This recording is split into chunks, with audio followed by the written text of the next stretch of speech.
Well, thank you so much for that warm introduction, and thank you everyone for taking time out of your day to be here this afternoon.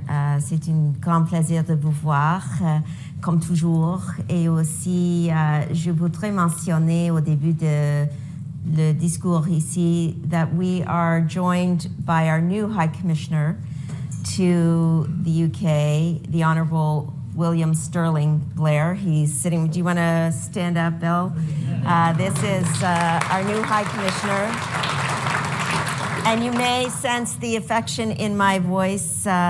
Minister Blair and I have served in cabinet together in Canada for several years, and it's an absolute honor now to be here with you under your leadership here in the UK. So thank you so much for your service to our country.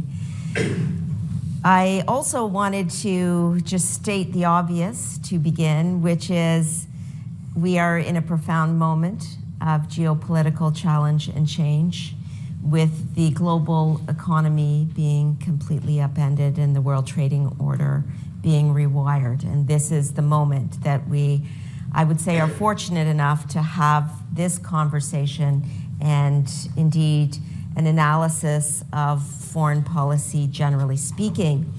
And on that note, perhaps I will begin with a discussion of Prime Minister Carney's speech at Davos. And let's just say, everywhere I go as foreign minister, every country, every room, every foreign minister I speak with, the conversation begins with Prime Minister Carney's speech at Davos. And some people call it the speech, the Carney speech, the remarks at Davos, the Carney doctrine. There are many ways we can refer to the remarks he made.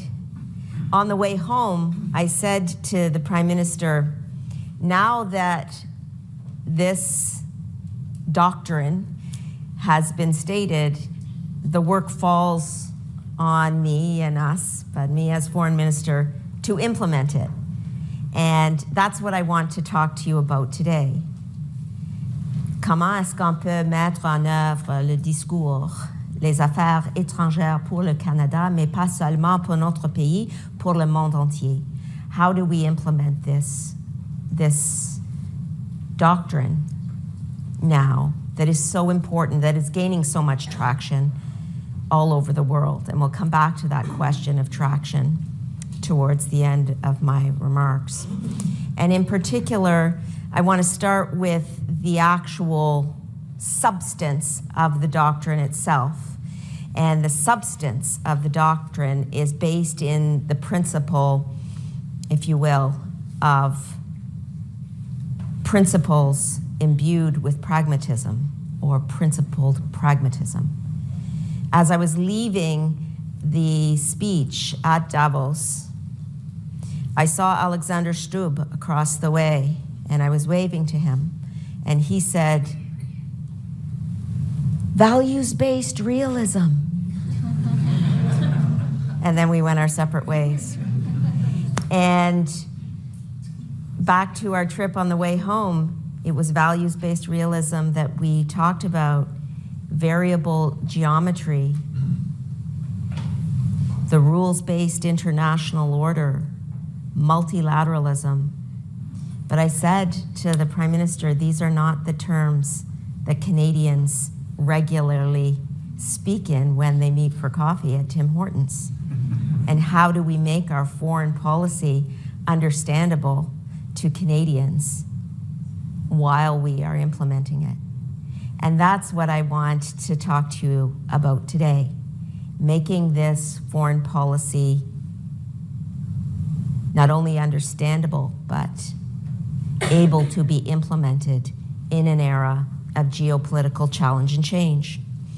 And so let's talk about that. How do you make principled pragmatism real on the international stage? This is the work that Prime Minister Carney and I and our government are doing every single day. And we'll begin, given that you're a group of trade experts in the room, let's begin on the economic front. Let's begin in particular by talking about the work we are doing to double non-US trade over the next 10 years.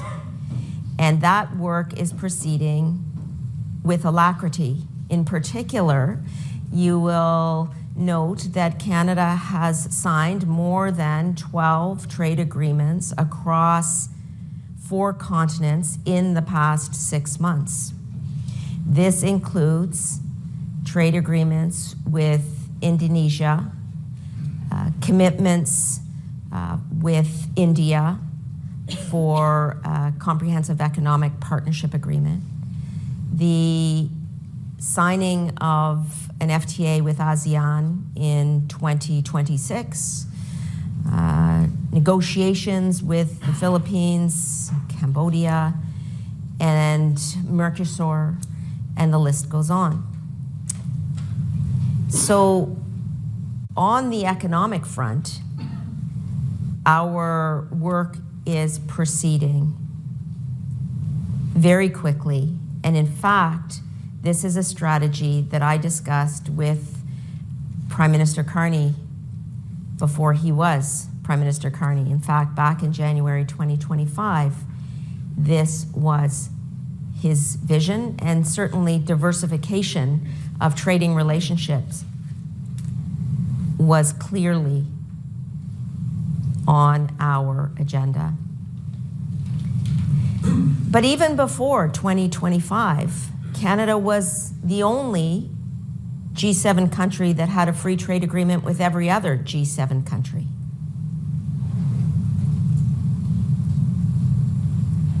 That continues to be the case.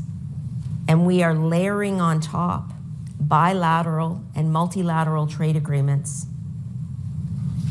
on this foundation of diversification in trade.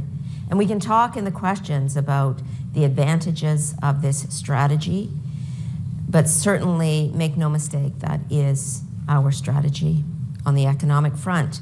In order to grow the domestic economy, we are not only pursuing a trade diversification strategy, but we've also identified 10 national projects that will proceed immediately. We have a national projects office that is responsible for coordinating the approvals, et cetera, in order to fast track these national projects. And they include SMR facility at Darlington. It includes wind projects, LNG, and the list goes on. So I'll be happy to talk about the economic track of implementing the Carney Doctrine. Let's move briefly to talk about the defense and security track of the Carney Doctrine.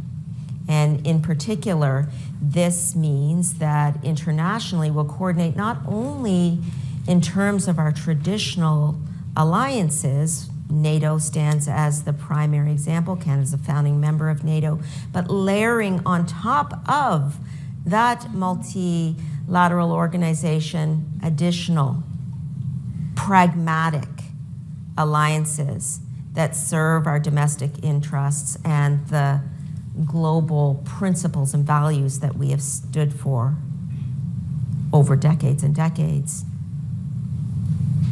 Those include territorial integrity, state sovereignty, and the international rules-based order, which, while under threat, continue to be important.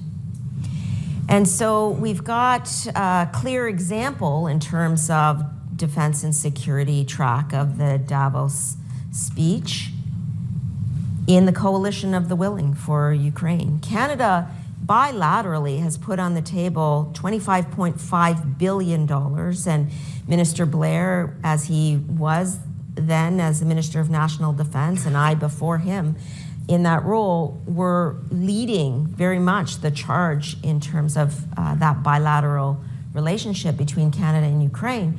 But it's not enough for the support that Ukraine needs for there to be bilateral efforts alone. And so the Coalition of the Willing's work is extremely important in terms of continuing to be unified and shoring up the support that Ukraine needs in order to preserve its sovereignty and its territorial integrity, and I hope we'll talk about that.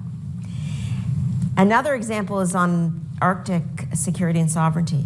Canada's key priority, both domestically and internationally, is to protect and defend the Arctic as Russian infrastructure moves further and further north towards the Arctic Circle. And Canada actually has 40% of our landmass and 70% of our coastline interfacing with the Arctic. And Prime Minister Carney's trip to Norway recently is an example of the way pragmatism works in this space. All of those countries, Norway, Sweden, Denmark, Iceland, and Canada, and Finland, care and need to work together on Arctic security. It's not just a Canadian interest, it's a multilateral interest. And this coalescence, if you will, around a particular issue is the example of pragmatism in action. It's an example of the Carney Doctrine in action. Prior to that, I formally opened a consulate in Nuuk, Greenland. One of the most poignant moments of my professional life was raising the Canadian flag at the Canadian consulate in Nuuk, because it was at that moment in time that we needed to explicitly stand for those principles that I mentioned earlier: territorial integrity and state sovereignty. And it is in that moment that I actually felt the importance of not only Canada standing for principles, but Canada standing together with other like-minded countries for those principles.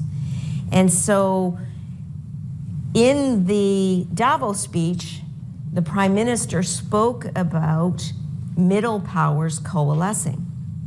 I tend to use the term like-minded powers, given that one or another country may or may not see themselves as a middle power, but that should not detract from the shared values and intentionality that we have. And so it is with our work on the international stage, we will continue to work together with like-minded countries in order to pursue values, whether it's in the economic sphere or whether it's in the defense and security sphere itself. Now, I'd like to turn to the Canada-UK relationship for a moment. And that is simply to say that Canada and the UK are natural partners. The UK is Canada's third largest single country trading partner for goods and services in 2025. It is much more than a trading partner, however. Shared values, deep historical roots, members of the Commonwealth, and true partners. And when I was having breakfast this morning with Secretary Lammy and Vice Prime Minister, of course, Deputy Prime Minister, I said very few countries can sit across the table from each other like we are today and build on a very strong foundation in order to further the bilateral relationship and the work we are doing together around the world. That relationship is so important in these moments of challenge and change. And so let me simply conclude by saying, through all of this work, all of these moments where we are responding pragmatically let us not forget the principles that are driving this work and that will continue to inform and be present in this pragmatism. Canada's respect for human rights, for international law, for reconciliation with Indigenous peoples, for environmental sustainability, for gender equality, and the list goes on. Our principles are not absent. They are present more than ever, and they will be reflected in our pragmatic policy. This is the moment where we need to ensure, as Prime Minister Carney mentioned in his speech, that we stand for our principles and we do so individually and collectively with our work together with like-minded countries. And I'll close by saying that a country's greatness lies not only in delivering and in the pursuit of excellence for the domestic, economic, and security resilience towards which it strives, but also in the leadership that it plays internationally in pursuing objectives that benefit the global community writ large. This is Canada's mission. This is our moment to lead. Thank you.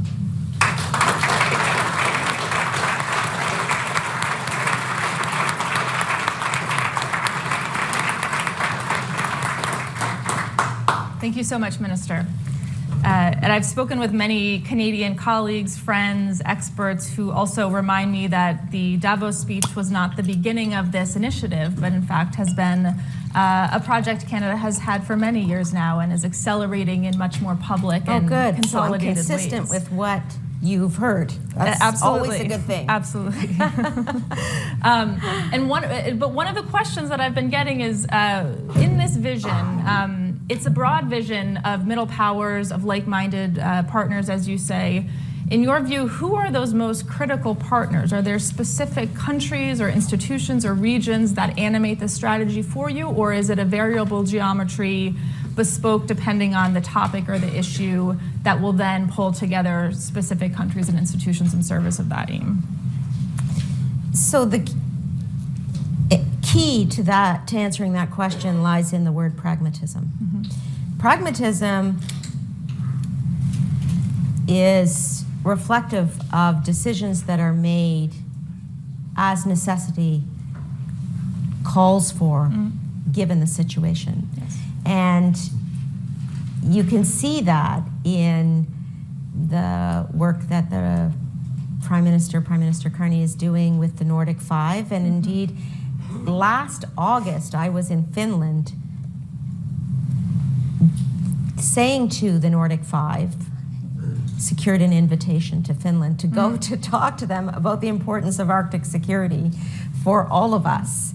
And indeed, since that meeting with the Nordic Five, I have then taken up the conversation with Mark Rutte at NATO to say this needs to be a priority for NATO as well, not only member countries of NATO individually.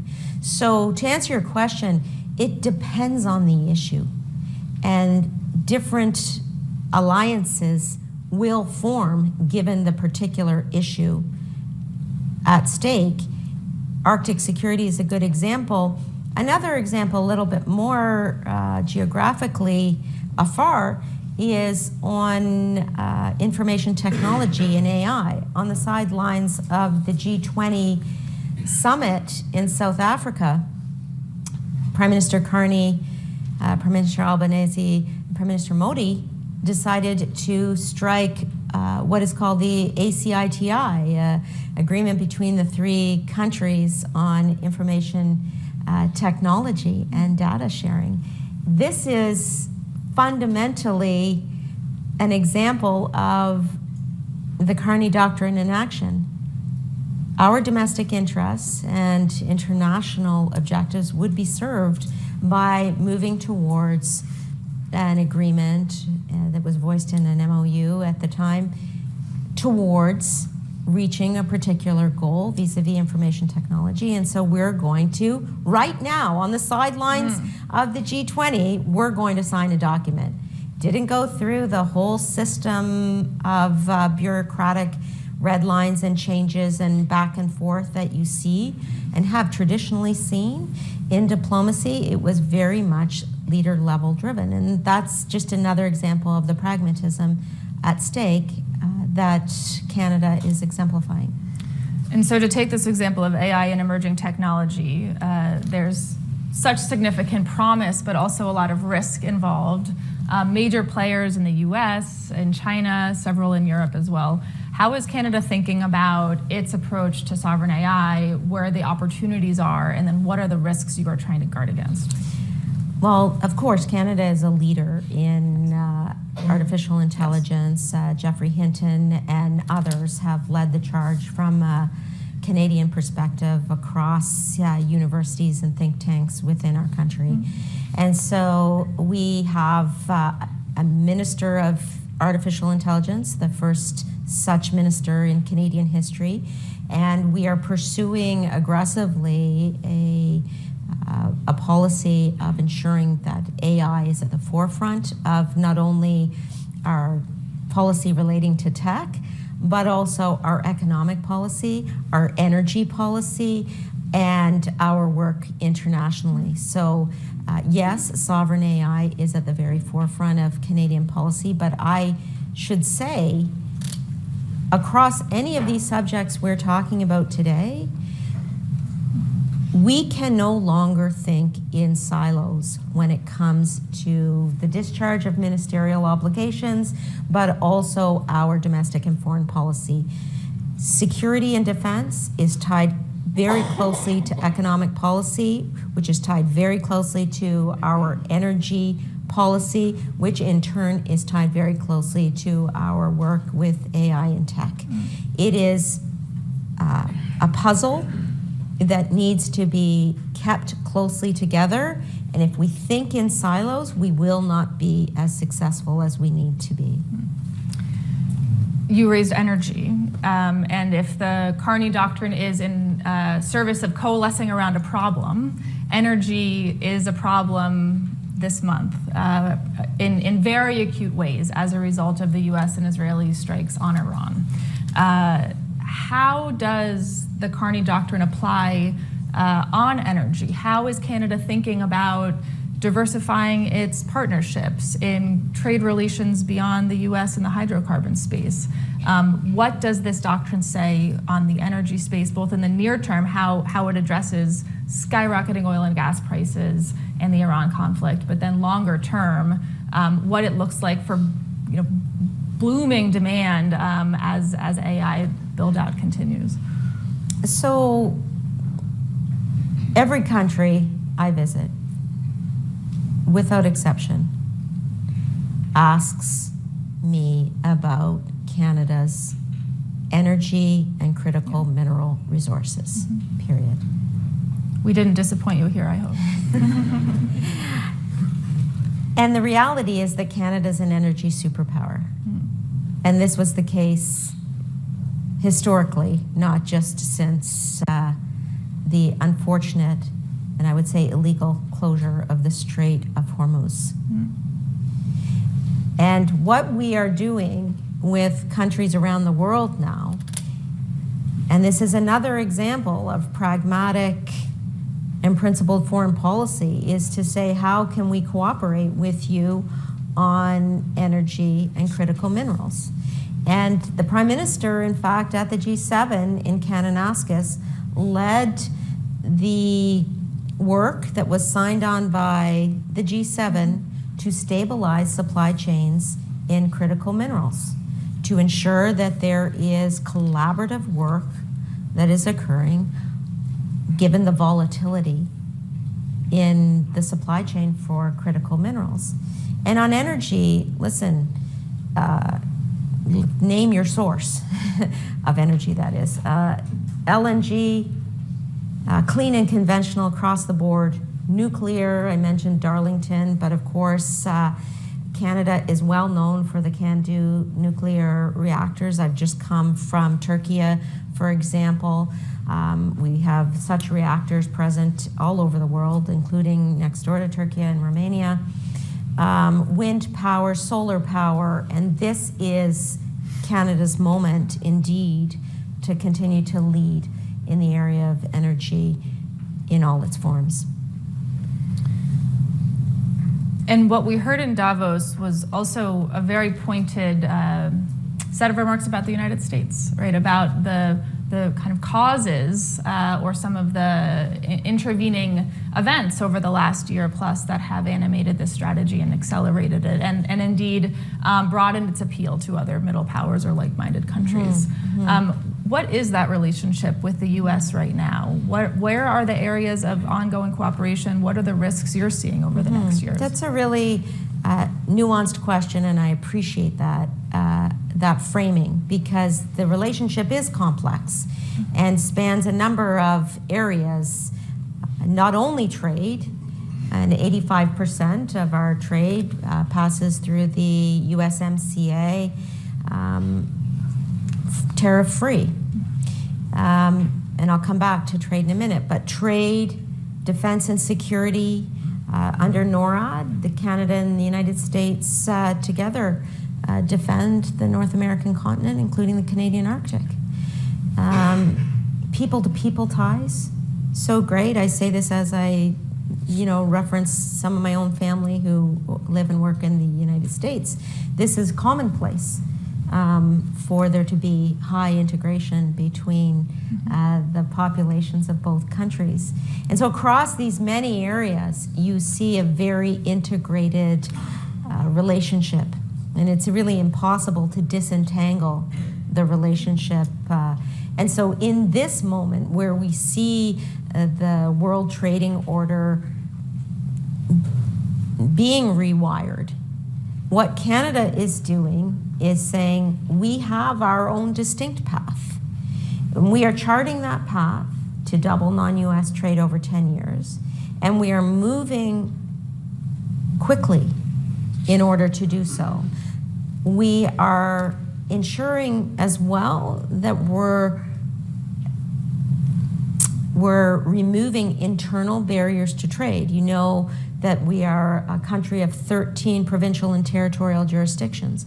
Well, there has to be free trade within our country, not only with other countries around the world. And so this is a very nuanced relationship, but we have, without question, charted a course in furtherance of Canada's domestic economic resilience.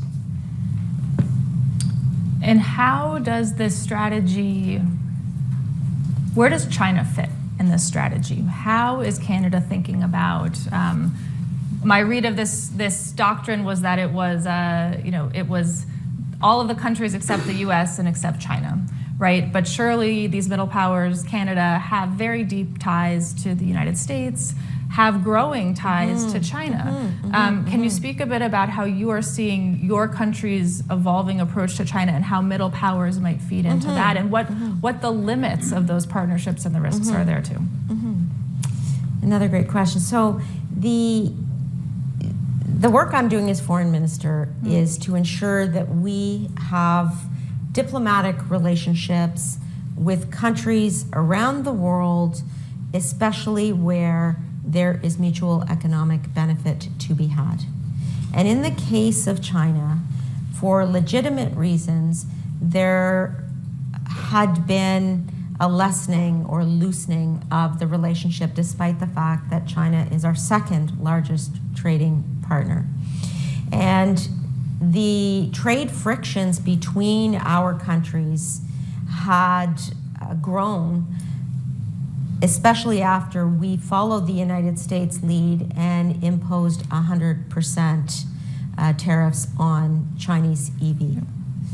And they retaliated with tariffs on our canola and other industries. And so I went to China and India, in fact, in October to begin the conversation about how do we address these trade frictions, and how do we chart a path forward that respects concerns that we naturally have in the relationship, but also that addresses some of the economic friction that have been deeply and negatively affecting certain Canadian sectors. We are a country of agricultural producers, for example, and our agri-food industry had been very heavily hit by those retaliatory or those tariffs by China. And so what we were able to do, Prime Minister Carney's visit to see President Xi in January was a mark of pragmatically addressing the issues, ensuring that those trade frictions were resolved, and also, as you said in the last part of your question, allowing the people-to-people ties that are strong between our two countries to grow, with China agreeing to allow visa-free travel for Canadian citizens to China. So that's the example of nuanced foreign policy that addresses particular issues in the bilateral relationship in a way that benefits the Canadian economy. I have many more questions for you, but I know the audience does too. So I will stop there for now. As you ask your question, we will have microphones come to you. You can remain seated. Please state your name and your affiliation, and ensure your question is indeed a question. In the back. Hello, Minister. I'm Emily Lydgate from the UK Trade Policy Observatory. So picking up on the point about kind of internal political tensions in Canada, as I'm sure you know, the UK and Canada suspended negotiations towards their free trade agreement comprehensive update in 2024, largely because of agricultural market access concerns. So I'm curious if in the wake of the Davos speech, there's a fresh impetus of energy towards making progress in this realm. And if not, is that a failure of middle power cooperation? How can we contextualize that? Yes, there is all work being done to ensure that we can move even closer together as trading partners and partners on many other issues. It is in keeping with our bilateral relationship to move towards resolution of these issues, and that work is underway. Next in the middle here, please. Thank you. Lucy, and I work for Department for Business and Trade. My question draws on what you're saying about AI. I think it's kind of a commonly accepted thing that the race to artificial superintelligence is being dominated by the US and China, and eventually one of them, if that is a possibility, will win. I was really struck by your piece on kind of like-minded alliances. Is there a way that the like-minded alliances can quickly come together and join this race that's increasingly being dominated? Well, yes, and I would say that that's happening right now as we speak. The example that I gave you of the ACITI is one powerful means by which countries, in this case, India, Canada, and Australia, are going to come together on these issues. We've been working with a number of other countries as well, and in particular, our Minister of AI, Evan Solomon, has taken on an international role for this very purpose, signing MOUs with countries like Germany in order to ensure that we are working collectively. So taking a step back from your question and tying it to the Davos speech, I will say that Canada is working urgently with other powers, like-minded countries, in order to address the speed at which this particular file is moving, but also to ensure that we have an AI policy and a foundation that serves other areas of the Canadian economy as well. So at all times, we see our work internationally as being tied to domestic economic and security objectives. And in this respect, I want to reiterate that when I came in to this role last May 13th, it was a Friday actually, and on that day, I said to myself that foreign policy is no longer an item unto itself, where diplomacy is only about forging international relationships. Our forging of international relationships continues to be important, make no mistake. But those relationships are tied to domestic economic and security objectives. And in that way, we are talking about a holistic government policy across AI, energy, defense and security, and the economic objectives of our country. Thank you. Center here, gentleman with the tie. Thanks. Joshua Kessel, Department for Business and Trade. Canada has been a big supporter of the CPTPP EU dialogue. What potential do you see for that grouping, and what would you like that grouping to achieve in the long term?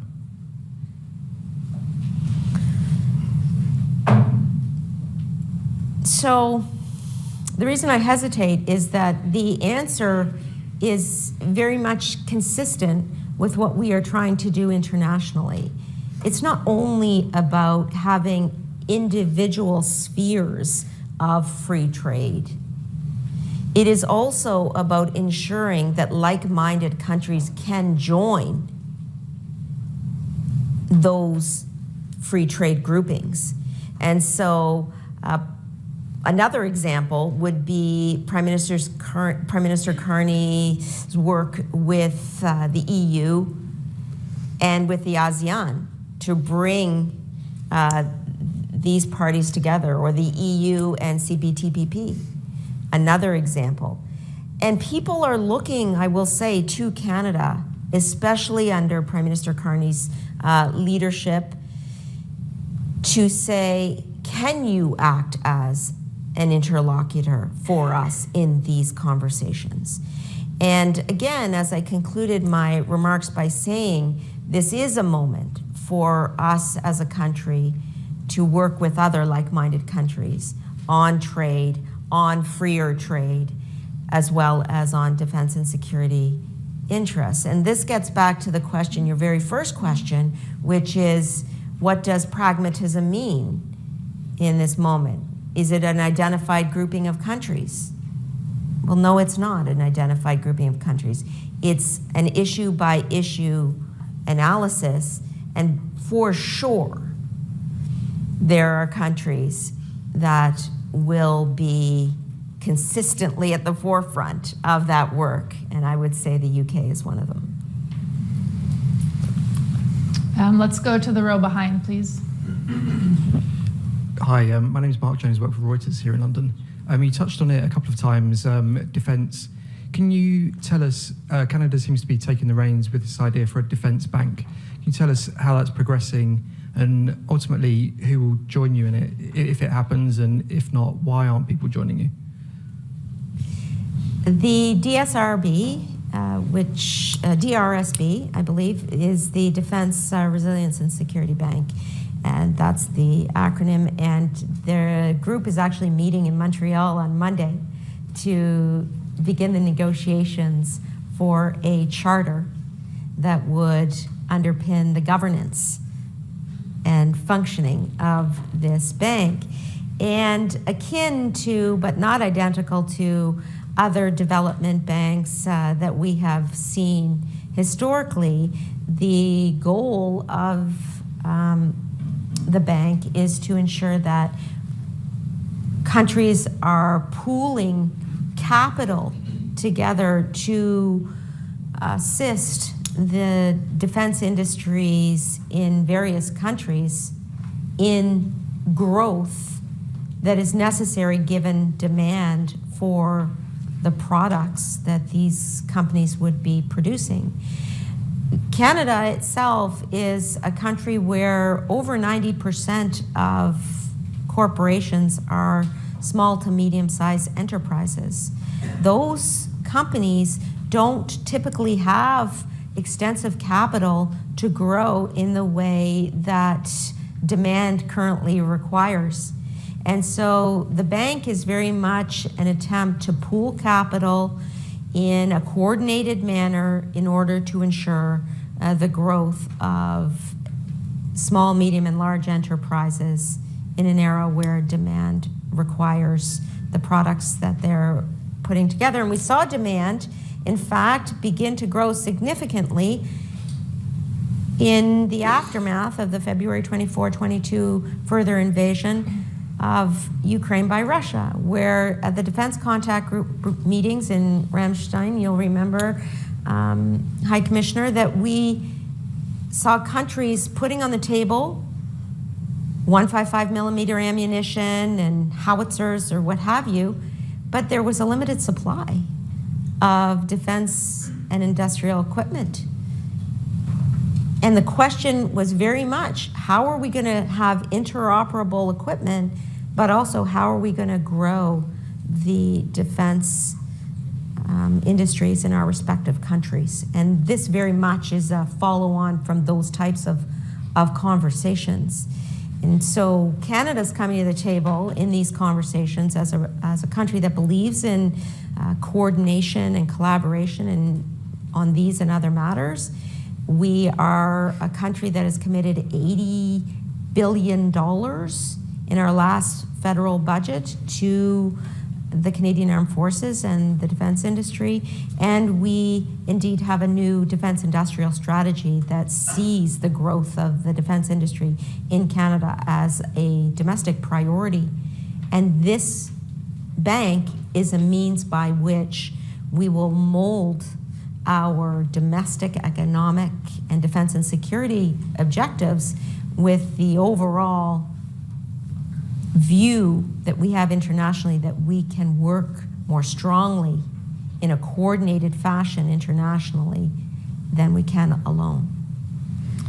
We have unfortunately come to the end of our time together today, but you have given us so much to think about and many different threads to watch as time goes on across so many different domains. And so I would ask all of you to join me in thanking Minister Anand for being with us today.